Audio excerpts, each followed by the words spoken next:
Welcome back sa ating channel. Naging mainit nga no sa pindi umano sa mundo ng social media. Tila nagsalita na nga ang mga politiko nagkanib sa kapangyarihan kasama nga itong sikuting ng Norte, Lisa Smugs, na talagang pababagsakin nga ang supporters ng mga Duterte.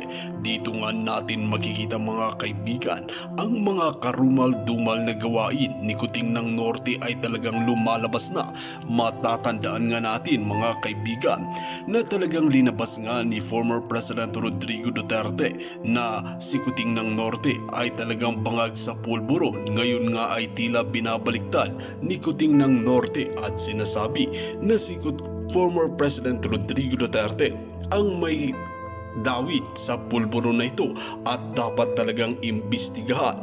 Dito nga natin makikita mga kaibigan na talagang ginagawa na nila lahat. Ginagamit na nila ang kanilang mga posisyon at pera para mapabagsak si former President Rodrigo Duterte at VP Sara Duterte, lalong-lalo na ang sumusuporta sa mga Duterte.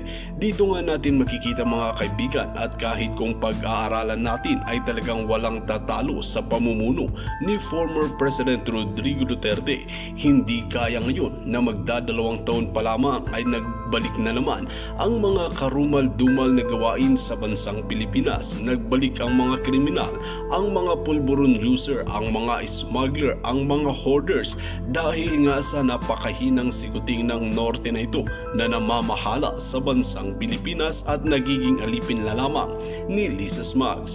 Well mga kaibigan, para nga sa karagdagang impormasyon, panoorin nga natin ang buong video at kung bago ka lamang sa aking channel, huwag kalimutan i-click ang subscribe button at notification bell para lagi kang updated sa ating mga bagong video. At para sa sulit viewers natin dyan, maraming salamat sa walang sawang pagsuporta. Nagpapa-shutdown lahat. Okay. Last year, ang dami na nating vlog about sa pa-shutdown, kung isa-shutdown ng SMNI. And yes, true enough, ang mga makakaliwang grupo sa Congress, unahin natin ang SMNI na pati Facebook page, YouTube, lahat ay gusto nilang gamitin, baliin ang batas, gamitin ang kanilang power para ipabagsak ang SMNI. Na yan na nga lamang ang sandalan ng taong bayan na kritikal sa gobyerno ni Lisa Ahas Smugs. Okay? Yung sila Brosas dyan. At syempre, dahil kaalyado na yan ni Liza Ahas Araneta Smugs, araw-araw po, yung bunganga ko ay hindi natin aalisin ang pangalan ni Liza Ahas Araneta Smugs. You know why? Ulit-ulitin ko, siya po ang ulo ng lahat ng national problem sa ika nga ni Attorney Glenn Chong. Siya ang ulo ng kabalbalan ng ito. At bawat galaw dyan sa Congress ay namomonitor niya at may baspas po niyan ng hinayupak na babae niyan. So ngayon mga kababayan, tingnan natin dito. Umubo pa ng hitad. So ngayon mga palangga, ano ang impact na naman ito sa ating bayan? Parang hindi ko nakikita yung sarili ko Facebook okay? Baka nilunok na ni Lisa Smugs. Tignan ko lang yung monitor ko ng mga comment ninyo para bonggang-bongga. Okay. So, yan po ay instruction ni Liza. Ang bago niyang instruction, ipa-shutdown ang lahat. Okay? Anong ibig sabihin nun? Ipapa-shutdown tayong lahat. Ngayon, na-shutdown na. Nagwagi na sila doon sa ating dalawang Facebook account, which is Maharlika Buljarera and Maharlika. So, napa-shutdown na nila ang SMNI sa pamamagitan ng pagsuspende ng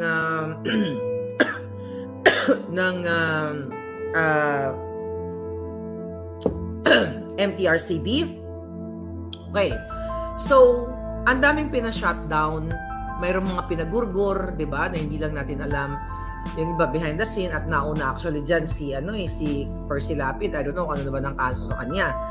Dahil ulitin natin, tayo ay critical sa buwaka ng inang gobyernong itong Liza Ahas Araneta Smugs.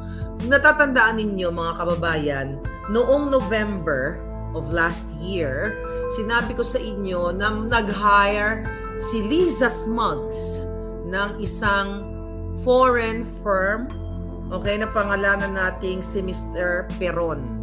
Okay, si Mr. Peron. Si Mr. Peron ay isang foreign firm na binayaran ng pera ng bayan ng gobyerno dahil sa utos ni Lisa Smuggs. Ano ang utos ni bakit nag-hire si Lisa Smuggs? By the way, sa hindi nakakaalam, during the campaign pa lang ay nag-hire na si Lisa Smuggs na mga taong magmamanman sa mga taong straight. Okay? When I say straight, during the campaign period, kapag ikaw ay opposing sa kanyang mga planong smuggling, sindikato, and everything, papakuha niya yung telephone number mo at ipapa-wiretap niya.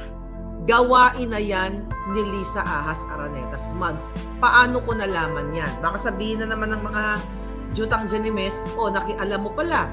Okay, bakit hindi ka kumibo? Nalaman ko yan nung nakikipaglaban na tayo dito.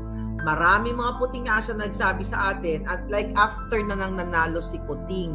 Kaya nga tumayo ako dito ng bonggang-bongga at nilalabanan ko ang mga demonyo sa lipunan kahit na buhay ko ang nakataya. Ngayon, itong Mr. Peron na ito, mga palangga, okay, si Mr. Peron, okay, ay hinire ni Lisa Smuggs last year pa, okay, para what? Para ampatin ang bumubugang apoy na mga kritisismo kay Kuting at lalo na sa kanya, kay Lisa Smuggs. Diba? Remember the Department of Agriculture, kapalpakan ni Kuting? Okay? Kapalpakan niya, medyo natigil na ampat ng konti dahil, umalis siya sa agriculture. Nandiyan si Chu Laurel na isa pang nagsinungaling sa kanyang credential. Diba? So, naampat nila ng konti yan. Pero dito sa ating Facebook, sa ating channel, hindi natin sila pwedeng kalimutan yon. So, by the way, sa lahat ng mga politiko, to kailangan ko paalala sa inyo, sa lahat po na gustong mag-follow sa aking Facebook sa Maharlika Network at Boljakan, mga kababayan, make sure na dyan kayo nakaklik sa link dito sa live na ito. Yan po ang legit. Kasi nga, makapangyarihan ang ahas sa lipunan dahil lahat po kayo, kahit sabihin yung ordinaryong citizen kayo, wala kayo sa gobyerno, minamanmanan kayo. I'm telling you, isa shutdown tayong lahat. Martial law. Mamaya ikukonek natin to sa speech ni Lisa Smuggs sa La Union. Kung paano ma-open ang inyong mga mind. So ngayon, mga kabapalangga, so November last year, dahil bagsak na si Kuting tungkol sa issue ng agriculture, sa pulboronic, na involvement nila with the Sayarot at iba pang mga kontrobersya. Loto, ayan, gusto nilang kalimutan, ay nag-hire si Lisa Smuggs gamit ang pera ninyo, pera nating lahat, pera ng bayan, ng isang intel firm na kung saan ay mag-a-advise sa kanya at magmo-monitor ng tunay na survey ni Kuting. So since bagsak si Kuting, di ba? Recently, mas mataas pa rin si Inday Sara sa kanya. In the past, laging mataas si Inday Sara sa kanya. Nilalamon siya ng buo. So anyway, itong si Mr. Peron, okay, we will call him Mr. Peron. Si Mr. Peron ay isang bonggang-bonggang eksperto pagdating sa pag-a-advise, OPR, Black Ops, lahat. So ang payo kay Lisa Smuggs na nung November, magtuto ka na lang sa arts and culture. Gayahin mo si Imelda. Pero dahil ayaw ni Lisa ang gayahin si Imelda kasi gusto niya magkaroon siya ng sarili niyang identity bilang isang kasabwat ng smuggler, nagpapanalo sa loto para sama-samang babangon muli para maging milyonaryo, coming from sa masangsang niyang bunganga. Okay? Yan po ang gustong panindigan ni Lisa Ahas Smuggs. Ang gusto ni Lisa Smuggs, makilala siya kung paano manggipit ng tao.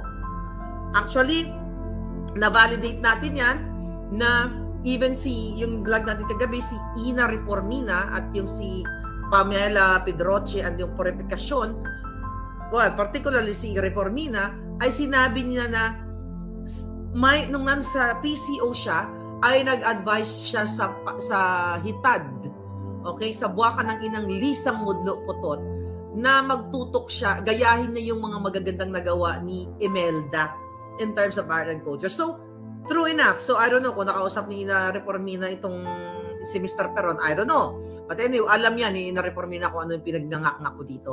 So, ayaw ni Lisa niyan. Kasi, ang gusto niyang tutukan kung paano kamkamin at kung paano panalunin sa loto ang kanilang mga dami o kanilang mga kasabwat na kasukulukuyan ngayon na what? Dinidinig sa Kongreso, sa Senado, pero wala pa rin, hindi pa rin inilalabas kung sino itong mga nanalo. Yun, ayaw kasi, mahirap kasi gawin ang mga, let's say, arts and culture o yung mga magagandang advocacy kung hindi talaga galing sa puso mo. Kasi, ang intensyon ni Lisa Araneta Marcos ay kung paano makapag-deliver ng goods yung kanyang mga appointees, goods of money, lahat pera. Wala namang iba pera sa kanya para isungal-ngal sa buwakan ng inang babaeng ito. Ngayon, mga palangga, ayaw niyang, kahit na may advisor pa siya, matigas pa rin ang ulo niya. Okay? Gumagawa pa rin siya ng kabalbalan. Kaya nga, di ba? Itong mga ginagawa niyang like sa kick-off rally, yung pinwersa nila, yung mga empleyado ng gobyerno, nag-issue sila ng memorandum, di ba? Internal memorandum para paatinin ang mga tao doon kahit ang mga empleyado ng gobyerno, kahit labag sa loob nila. So ngayon, ang sabi ni Mr. Peron, kasi hindi ka nakakatulong kay Kuting. Sa halip, ikaw ay liability. Hindi ka asset, kundi ikaw ay liability. So maghinay-hinay ka muna. Ito muna yung approach natin. Kaya naman, mga kababayan, nag-change of branding sila. Ano yung change of branding? So nagbait-baitan, kunyari. Alam mo, ang demonyo, kahit mamupo at opo yan, kahit ganun-ganun yan, demonyo pa rin yan. Right? Demonyo pa rin yan. Mga palangga, bago ko siya lansanin ang mga pinagsasabi ni Lisa Smugs, ni Lisa Smugs dito sa La Union, yung speech niya, yung drama niya, mag-ingat kayo. Okay? Even you, not individual, okay? Mag-ingat kayong bago po kayong magmensahe ng inyong mga expose o yung mga hinaing ninyo, make sure na legit yung account. Like, ulitin ko po dahil ayaw ko po kayong mapatay. Ayaw ko kayong magurgur. Ayaw ko kayong mapahamak. Kaya make sure na nakafollow kayo sa right account ko. So, wag po kayong mag-search. Okay? You just go to my link. Shoot kayo doon dahil yun po ay legit. Diyan sa live natin. Huwag kayong mag-search ng Maharlika Network, Maharlika ganyan. Kasi, bakit? Ginagaya ni Lisa Ahas Smugs.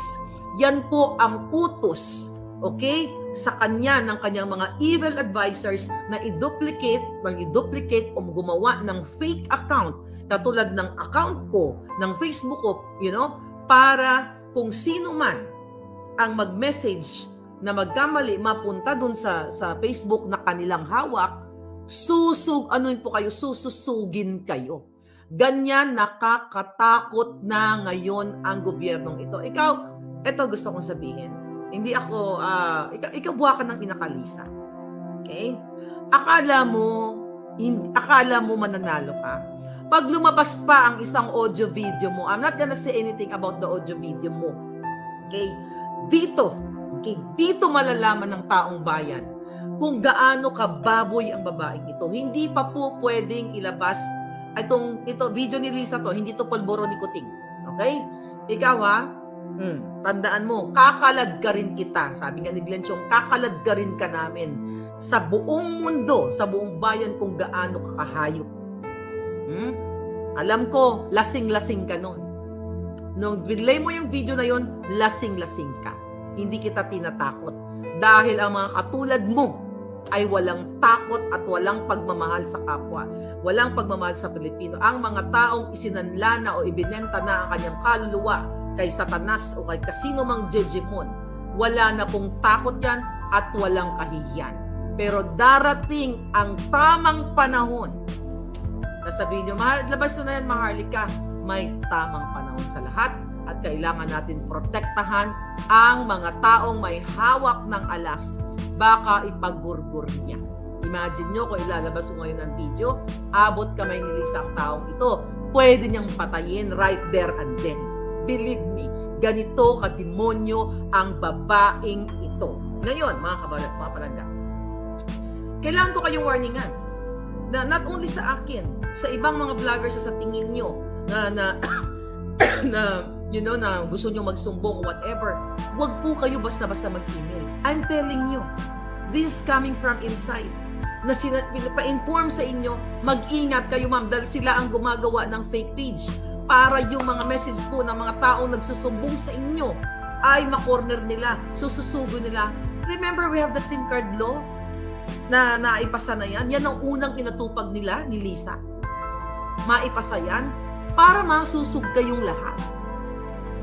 Tayong lahat na madali kayong tamnan ng kaso, madali kayong susugin, katulad na lamang kay General Macanas. Katulad sa akin, last year pa, sinimulan nila pag tanim-tanim ng ahas. General Macanas, na mismo ang chief ng PNP chief. Ano yan? Taong gobyerno. Di ba? Balat sibuyas sa mga putang ina. Imagine mo kasuhan ang isang General Macanas na wala namang na yun ay wala namang binanggit ang kanyang pangalan sa loob ng vlog at walang sinabi. Pero yun ang mananalo si General. Mananalo tayo, General. God is with us. Zelda, hindi ako nagaganyan-ganyan kasi hindi ako katulad kay Lisa na paupo-upo pa Diyos-Diyos, but nasa tama, aayon ang lahat sa tama. Tandaan yan. So, nag-aalala po ako sa inyo kasi ayokong maligaw ang mensahe ninyo. So, make sure sa link kayo nakafollow. Kung sino man mga vloggers na gusto nyo na sa tingin nyo, may tiwala kayo, you have to be very careful. Gugurgurin po kayo. Kung kaya ni Lisa mag-spend ng millions of billions of money, billions dito sa mga proxy case, yung kay General Macanas na case na ginawa ni Acoda, that's what you call proxy case. Yung ginawa sa akin, yung sandamakmak kung sino-sino mga in the past, di ba? Proxy case yun. Anong ibig sabihin yan? Dahil hindi ni Lisa tayo makasuhan, dahil kakalaggarin natin niya sa buong mundo, gumagamit siya ng tao para gipitin ang mga vloggers like General Macanas, like me, and like you. Okay? So, mag-ingat kayo mga kababayan. So, ito si Mr. Peron ay inuutusan ay sinasabi mag-change branding ka muna, magbait-baitan ka. Okay? Doon sa issue to Duterte maya tayo. Okay, so, napanood ko at, sinulat ko yung mga pinagsasabi ni Lisa Smugs na nagsalita siya doon ng like almost 3-minute video kung saan ay sa La Union na nagbigay siya ng mga love for all na libreng, may libreng gamot, libreng ganito, libreng ganyan, libreng tuli, kung ano-ano pa, di ba? Napag-usapan na din natin yan, ginawa niya rin yan dati sa Bataan. Di ba? So, malaki pa, again, mas malaki pa ang mga logistics na ginagastos papunta sa mga lugar na yon kesa sa ibinibigay sa mga tao. Alam mo, nung pinapanood ko, yung mga tagapakinig na hinila lang naman nila yun sa mga barangay, yung mga matatanda na kinukuhaan ni Franz Imperial at ni Gerard Barria ng Presidential Communications. Yung taga-video ni Kuting. Yan yung mga yaya ni Kuting. Kilala ko yung mga yan halos lahat. Alam mo, naawa ko sa mga matatanda. Hinuhuli nila yung shop para magtango-tango ko yung matatanda. Alam nyo kung kayo taga-laon yun, nadudurog yung puso ko na binababoy at niloloko ni Lisa Ahas. Okay?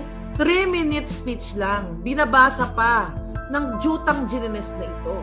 Bakit binabasa ni Lisa Smugs ang kanyang speech? Kasi ito po ay hindi sincero. Ito ay hindi galing sa puso. Remember, nung kinuwento ko sa inyo last year, nung nandoon ako sa HQ, ibinibida ni Lisa, nandun si Madam Pebbles, basta nung pumunta ako, ibinibida niya na siya ay pinagsalita ni Kuting sa Iloilo ba yun o Negros. Ngayon may script siya. Okay, may script siya na nag-iilo-ilonggo siya doon. Then hindi naman fluent mag-ilonggo yan Dahil pakonyo-konyo yan, ghetto kasi yan sa New York. Yeah, ghetto. Alam mo yon? Yung mga ghetto nga, parang mga sanggano, mga pakawala sa New York. Ganyan yan siya doon. Wala may pagmamalaki ang hinayupak na dugyot na babaeng yan. So anyway, going back sa speech niya, kinukwento niya na naghangin, di ba, habang nagbabasa siya, kunyari, mga kababayan, ng mga Ilonggo, di kami dire, muni-muni, ganyan. So, bigla daw humangin. Okay? Humangin, lakas ang hangin, tapos napalid, di ba? Lumipad ang kanyang speech. Anong sabi niya? Ito, tanda-tanda ko yung kwento mo, tangina ka, sabi mo, oh my God, gumanon-ganon daw siya. Ngayon, hindi niya na maituloy yung speech niya. Kasi, naapok na ang kanyang script. So ano po ang sinasalarawan nito? Ibig sabihin, itong hinayupak na ito, ever since, wala talaga sa puso ang kanyang mga sinasabi. Di ba? Kahit nga mag-apply ka ng trabaho, mag-homily ka kung ikaw ay lector, magsalita ka as a teacher, as lahat, di ba? You always put everything in your heart, the way you talk, if you are sincere.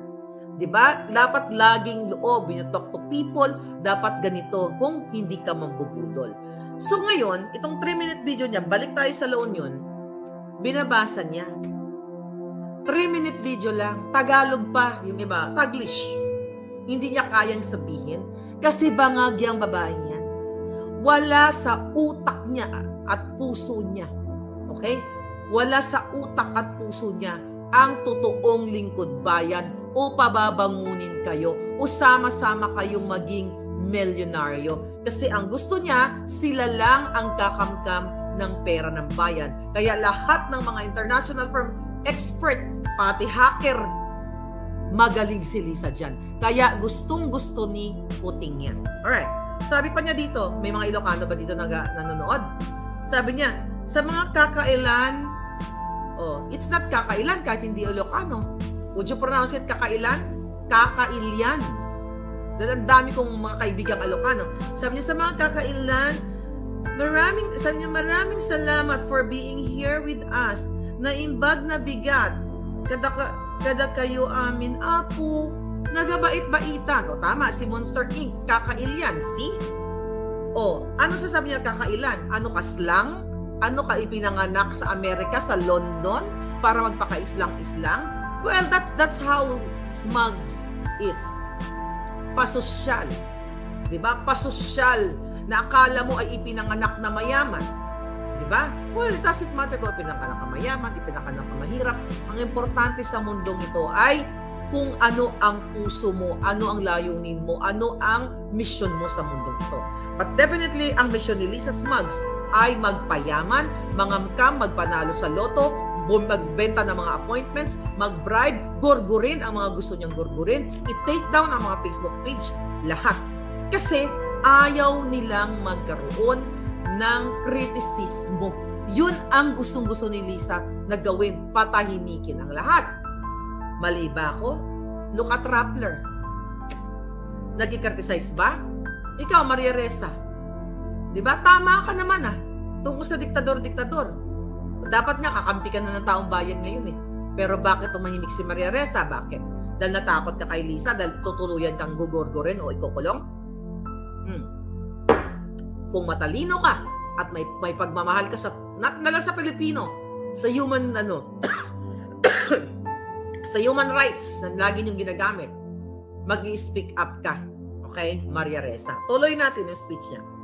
Nasisiyan po ako na nandito tayong lahat sa magandang probinsya na ito, bubulol-bulol. Sabi niya, magandang probinsya na ito sa La Union. Sabi niya, La Union will always have a special place in my heart.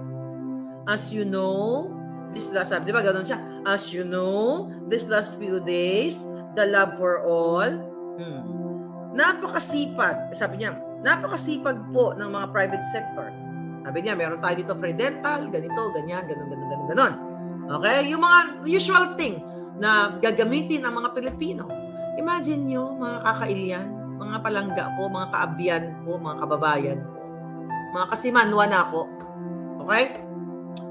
Every time na lang na magkaroon ng bawat change of presidency, Ganito na lang yung taong bayan. Hihilain ang mga matatanda sa mga barangay. Pipilitin na makinig sa kadyutahan ni Lisa o kadyutahan ng iba pang politiko. Bibigyan ng kaunting ayuda, 2 kilong bigas, libreng gamot and everything. Hindi na kailangan gawin yan kung tutusin. Dapat ang healthcare for all. Free medicine for all dun sa mga kailangan, yung mga indigent, yung nangangailangan, yung sinasabi na nasa laylayan. Dapat yan talagang naka-attach siya sa mga ospital, sa mga ahensya ng like hospital. Na kapag ikaw ay matanda na inatake ka sa puso o whatever kung ano man naramdaman mo, nadulas ka, natusok ka, di ba? Shoot ka sa ospital, pupunta ka. Hindi yung matatakot ka kasi wala kang pera. Pagdating sa hospital, i-interviewin ka, kukunin yung information mo. I think yun yung concept ni Malasakit Center nung panahon ni Duterte. Diba? Pag na-hospital ka, kukunin yung pangalan mo. Anong pangalan mo? Kunyari si ano? Ikaw ay si... Okay? Si Kat Serrano. Okay, si Kat. O, Kat Serrano, anong nararamdaman mo? Diba? Doon ka pa lang sa emergency, tatanungin ka na, anong nararamdaman mo? Anong trabaho mo? Diba? Tinatanong yan. Kung ano yung kakayahan ng isang tao, ano yung background ng tao. O, let's say si Kat. O, milyonarya pala si Kat. O yun, magbabayad ka. Diba? Ganun, magbabayad ka kasi you can afford. Kung let's say si Kat, ay obrero pala si Kat, nagtitinda lang sa palengke, tapos ang kinikita 500 pesos. Di automatic, magka-qualify na si Kat dahil based dun sa kanyang social status na wala siyang kakayahan na magpagamot o bilhin ang mga gamot. So automatic yan, kung hindi yan ninanakaw ni Lisa, ni Mel Robles ang pera ni Taning dyan sa PCSO o sa iba't iba pang mga ahensya, sa DOH, lahat ng asangay ng gobyerno na pwedeng pondohan yung proyekto na yan, hindi na kailangan magmamakaawa ang mga lolo't lola natin sa tuwing may mga politiko na pupunta, sa tuwing may ahas na magsasalita, hihilain sila ng kanilang mga barangay para magmukhang kaawa-awa doon. Sila mismo ang gobyerno ang nagpapahirap sa ating lahat. Bakit hindi yan pag-isahin ang serbisyong yan? Bakit yan kailangan pumunta sa barangay na ganito, na ganyan, na ganun? Diba? Dapat yan nasa mga public hospital, mas pa-national man, mapaprobinsya, na pwede dumiretso ka na doon. Meron na kaagad allotted, ay may gamot, o may pagatas pa, o kung ano pa man. You know what I mean? O ano yung mga pinagbibigay nila? Gamot, bigas, o kung gusto mo, samahan mo, doon mismo yung DSWD. Kung gusto nyo talaga, putangin na kayo. Diba, sa hospital, may mga representative ng DSWD, doon kayo mamigay ng bigas. Nasa hospital, continuously, tuloy-tuloy, hindi yung pampapogi lang o pangpaepan lang ni Lisa Smugs. Okay, balik tayo sa speech niya. Ito, gusto kong tutukan. Katulad po ng sinabi ng asawa ko 2 weeks ago sa kanyang kick out, yeah, I want it, kick them out. Kick-off rally, Bagoong Pilipinas. Yeah, di ba? May basa ako, Bagoong Pilipinas eh. Ngayon, mga kababayan, Bayot na Bayot na Rakista. Thank you, Bayot na Rakista. Alright, ngayon, sabi niya dito, ano ko lang para makita ko yung mga message. Katulad po ng sinabi na 2 weeks ago ng asawa ko, sabi niya, sa kanyang kick-off rally sa Bagong Pilipinas. Okay, stop there, Maharlika. Okay? Tuloy mo natin. Ang Bagong Pilipinas is not a political game plan that caters to a privileged few. Julol. Ang Bagong Pilipinas kick-out or a kick-off rally na ginawa ni Lisa Smugs ay gumastos sila. Mga kababayan, kailangan ko pong isaksak sa inyong mga isipan na yung kick-off rally nila noong January 28, okay, ay pamumwersa sa mga empleyado ng gobyerno, mga employees, then pangsusuhol para lang may umattend doon. It's really a political game plan para what? Makita ng taong bayan, ng internasyonal, komunidad na meron sumusuporta pa kay Puting. Pero ang karamihan na pumunta doon, inilabas siya ni Pebbles sa Lakera na namigay ng pera at yung iba doon pumunta lang, kumuha ng pera at lumayas na yung iba. Okay, that's a good thing. Ngayon, maganda yung palangga ang ginawa nyo. So, itong kasinungalingan ni Lisa sa pagsasalta sa inyo dyan sa La Union, ito'y lahat kabulastugan. Kasinungalingan. Kung anong paupo-upo, ganyan ni Lisa, siya ang sinapawan niya si Satanas at lahat ng jablo na maisip nyo. 1 billion times, maybe trillion times. Ganito po kademonyong babaeng ito. Bakit ko alam? Kilala ko ang hayop na yan. At may hawak tayo mga video later on sa tamang panahon na mapakita, maparinig sa inyo. As soon as we have to make sure na safe ang may hawak ng mga ebidensyang ito kasi nandyan pa sa Pilipinas. Okay? Actually, kausap ko kanina. Sabi ko, gusto mo bang ilabasan natin to? Miss Maharlika, kailangan mag-resign muna ako dito or yun ang sabi sa akin. Huwag natin siya bigyan ng idea. Baka matsusog niya. Huwag nang bagitin ang budol. Okay? Sabi ni Zorro. May budol ba? Ngayon, sabi ni Smags, sabi niya, bagong Pilipinas is not a political game plan that caters to a privileged few. It's a mass. Dito nga natin makikita mga kaibigan na talagang handang-handang ang itaya ni Madam Maharlika ang kanyang buhay para lamang isiwalat ang mga kabalbalan na nangyayari mismo sa loob ng Malacanang. Ngayon nga ay talagang hindi pa rin ito nagpapatinag kahit nga talagang binabayaran ang prinsipyo niya, ngunit hindi nga nagpapabayad neto dahil hindi nababayaran ang kanyang prinsipyo dahil tapat ito sa taong bayan. Well mga kaibigan, kung kayo ang tatanungin ano ang inyong mga opinyon, just comment below sa ating comment section at ating pag-uusapan.